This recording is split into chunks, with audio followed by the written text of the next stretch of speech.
Assalamualaikum warahmatullahi wabarakatuh. Selamat siang anak-anak. Gimana kabar kalian hari ini?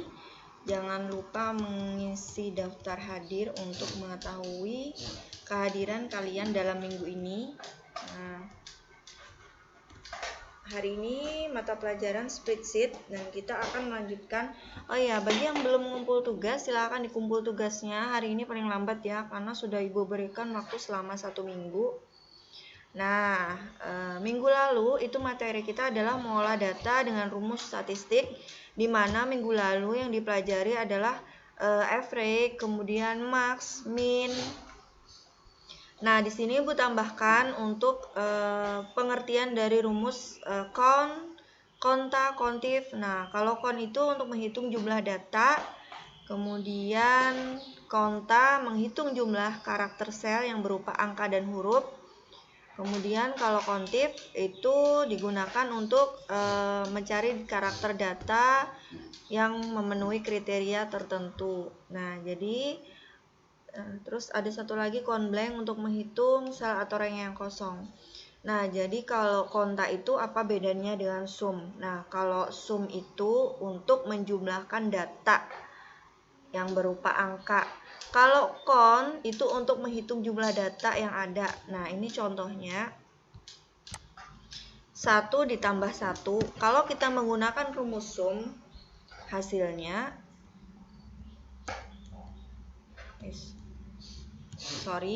2 ditambah 2, supaya kalian nggak bingung. Nah, 2 ditambah 2, ketika kalian gunakan rumus sum, itu hasilnya menjadi 4. Karena rumus sum itu untuk menjumlahkan.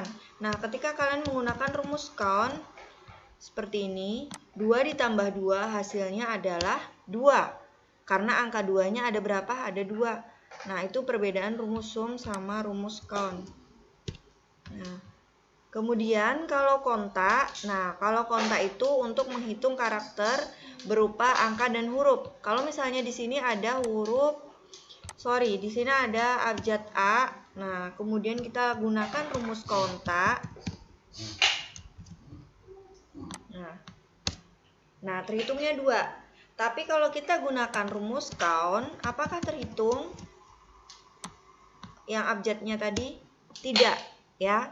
Perbedaan count dengan konta adalah kalau count itu hanya untuk menghitung data berupa angka. Kalau konta digunakan untuk menghitung data berupa angka dan huruf. Kemudian kalau kontif, kontif itu menggunakan kriteria.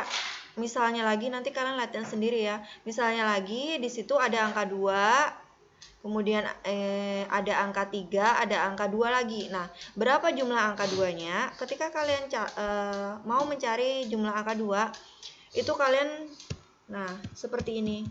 Pokoknya setiap kalian mengerjakan rumus itu ada petunjuknya, jadi kalian nggak usah bingung. Nah, seperti ini ada rank, jadi ranknya di blok, kemudian ada kriteria, masukkan angka 2 tadi yang mau dicari, ada berapa angka 2. Nah, kemudian berikutnya ada kontif. Kontif itu untuk mencari ada count blank. Count blank itu untuk menghitung sel atau rank yang kosong. Nah, kalau count blank misalnya ada sel yang kosong itu, seperti ini Ibu contohkan.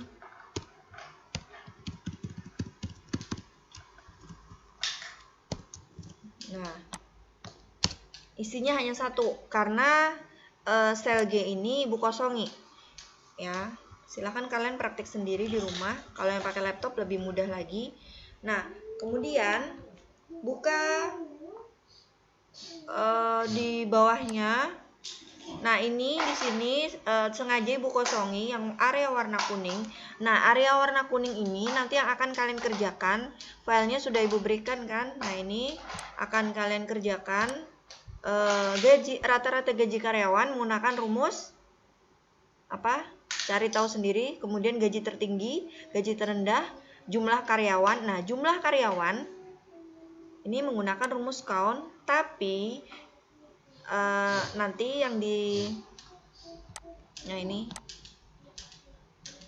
jumlah karyawan pakai di sini besarnya gaji ada berapa, nanti jumlahnya berarti dia ada 5 ya. Kemudian total gaji berarti menggunakan rumus sum. Nah, besarnya gaji pakai format mata uang. Jadi jangan sampai kalian itu menginputkan rupiahnya manual, ya. Kalau menginputkan rupiahnya manual, anak SD pun bisa. Jadi tinggal ketik aja nominal RP-nya. Nah, itu pakai format ya. Terus menformatnya itu jangan lupa diblok semua seperti ini, baru kalian format. Jangan satu-satu karena itu akan membuang waktu kalian. Nah, berikutnya sekilas untuk materi berikutnya, setelah kita mengerjakan atau membahas tentang rumus fungsi statistik. Nah, berikutnya di sini ada fungsi dari finansial. Nah, fungsi finansial ada apa saja? Sebenarnya banyak sekali fungsi finansial, cuma yang dibahas itu hanya yang sering dipakai. Nah, yang pertama ada fungsi PV atau present value, kemudian yang kedua FV atau future value, kemudian yang ketiga ada PMT. Nah, yang kita bahas dulu yang pertama. Nah, buka file yang sudah Ibu berikan, file Excel yang sudah Ibu berikan. Nah, fungsi PV atau yang sudah fotokopi bukunya. Fungsi PV untuk menghitung nilai investasi pada saat ini, di situ juga ada petunjuk rumusnya. Nah, fungsi PV untuk menghitung investasi pada saat ini mungkin pengertiannya agak sedikit berbeda ya sama punya Ibu, karena ini materi sebelum K13. Nah, beda pengertian tapi sebenarnya tujuannya sama.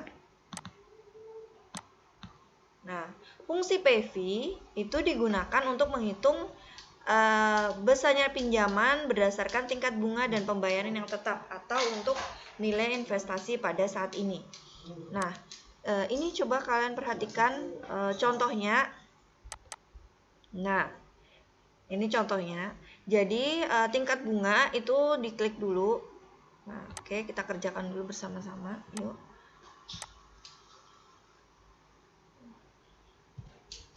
Sama dengan PV, kemudian tingkat bunga,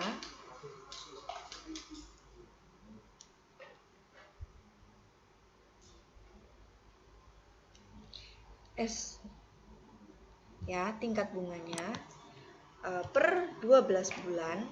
Kemudian kalian lihat di sini titik komanya, N per periodenya, titik koma lagi, PMT atau pembayaran per bulan. Terus kalian tutup kurung, enter. Nah, kenapa ada dalam kurung seperti ini? Kalau hasilnya dalam kurung seperti ini berarti mengalami kesalahan atau ini hasilnya minus. Nah, bagaimana hasilnya supaya nggak minus? Kalian tambahkan tanda minus pada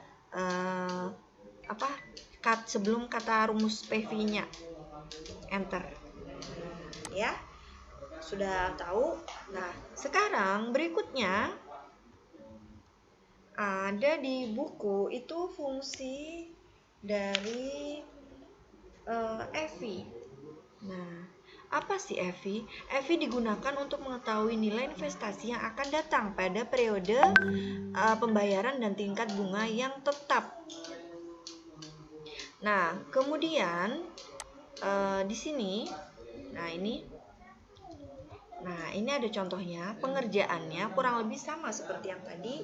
Nanti silahkan kalian kerjakan ya, itu sudah Ibu berikan filenya, kalian latihan sendiri. Kemudian fungsi PMT. PMT itu untuk menentukan besarnya pembayaran satu pinjaman berdasarkan tingkat bunga dan pembayaran yang tetap. Nah, ini contohnya, sudah ada contohnya.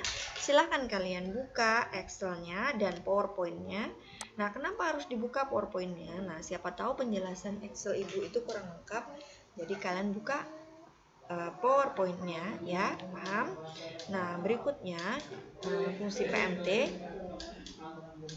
Nah, ada lagi satu fungsi yaitu fungsi rate yang di materi tidak ada. Nah, fungsi rate itu fungsi apa sih, Bu? Fungsi rate itu adalah untuk bunga. Nah, kalian bisa di sini dilihat rumusnya. Rumusnya berbeda dengan fungsi-fungsi yang tadi sudah dijelaskan. Ya. Nah, kemudian di sini ada lagi. Kalau kalian sudah fotokopi bukunya, di situ ada fungsi SLN, SYD, kemudian DDB. Nah, untuk fungsi-fungsi tersebut ada 6 berarti ya.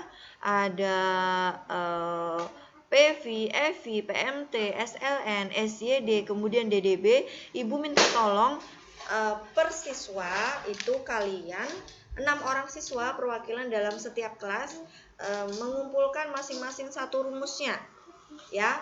Paling lambat itu kalian kumpul nanti malam jam 9 malam paling lambat. Akan ada nilai tambahan atau nilai plus untuk kalian yang mengumpulkan nilai ke-6 contoh ini. Per masing-masing contohnya ya.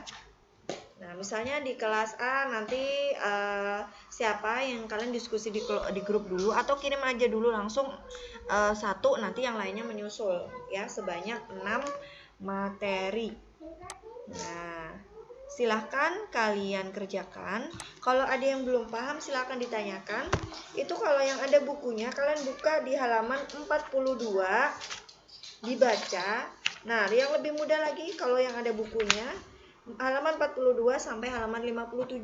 Itu kalian buka bukunya untuk mengerjakan, akan ada nilai tambahan untuk kalian nih yang mengumpulkan contoh soal sesuai dengan rumusnya masing-masing ya, satu orang satu aja. Nah, oke, selamat mengerjakan. Silakan jika ada pertanyaan kalian chat ke grup saja, jangan chat personal ya. Jangan lupa jaga kesehatan. Kemudian kalian jangan lupa beribadah, selalu berdoa untuk pandemi ini cepat berlalu. Kemudian selalu jaga jarak ketika kalian mengerjakan ke kelompok. Ingat, jangan nongkrong ya. Jangan tergiur dengan malam minggu yang rame ya. Kalian ingat, corona ini percaya atau tidak, yang jelas dia ada.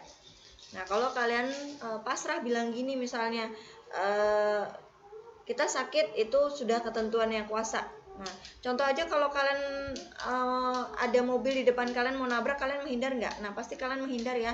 Dan itu contoh dari gambaran untuk rumus virusnya tadi. Kalau misalnya kalian pasrah ya, kalau kalian kena terus mati, terus jangan salahkan yang kuasa ya. Itu diri kalian sendiri yang bisa menghandle, diri kalian sendiri yang bisa mengatur kalian sendiri.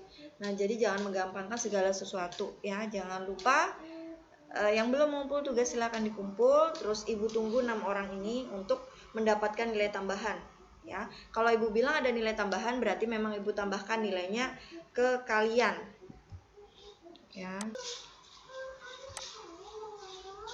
Oke, sampai di sini dulu. Jika ada pertanyaan jangan lupa chat di grup. Wassalamualaikum warahmatullahi wabarakatuh.